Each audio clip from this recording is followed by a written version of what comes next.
What's up, everybody? It's Dan, Binder Boneyard. I am parting out this 65 1200. So it's a 3/4 ton 2-wheel drive. It came in, had some other issues. We decided that it would be better off as parts. These things, when they're in good shape but they got issues, sometimes they're better as parts because then they can keep a lot more rigs on the road.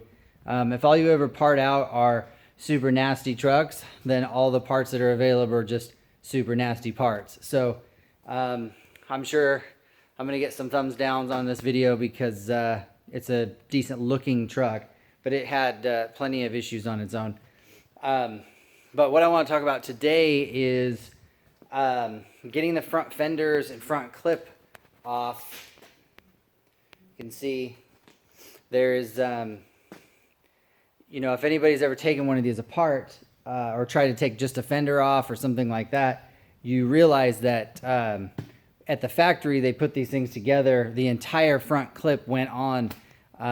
It was assembled first and then stuck on because the truck itself, it's just got 2 bolts there. It's got 3 bolts down the inside there, and it has the 1 big bolt there, and that's it. That's all that holds the front clip on to the rest of the truck.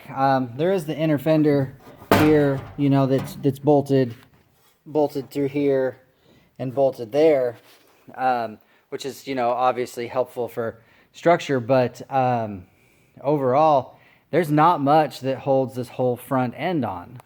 So, sorry, my hand.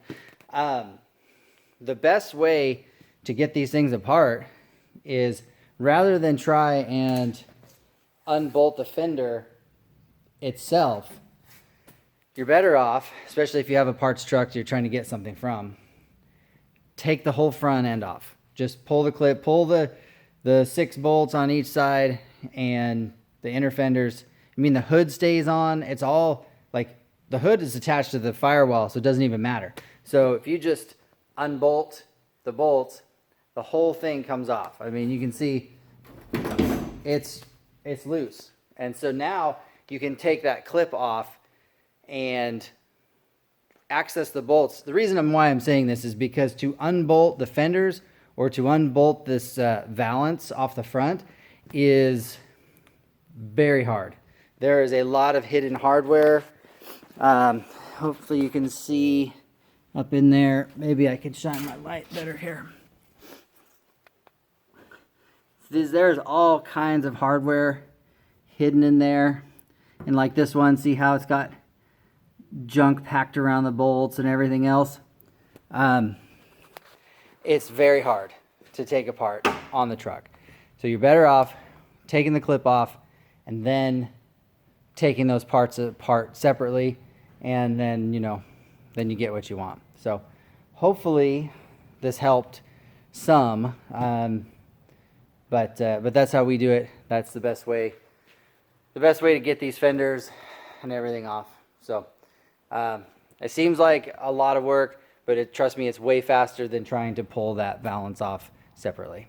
So hopefully this helped somebody out, and make sure you like, subscribe, and tell your friends about the Binder Boneyard.